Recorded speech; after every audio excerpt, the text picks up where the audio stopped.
Hello guys, what's up and welcome back to my channel. In this video I will show you how to stop auto updates in Android tab.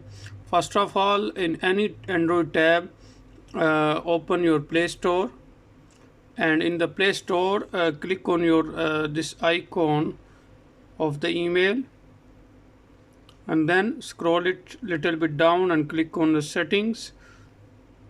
And in the settings you have to come here on the network preferences. Now here you will see auto updates, up to update apps. Click on that and then click on don't auto update apps. So this is how to stop auto updates in Android. Even in your mobile phones you can do it with the same way.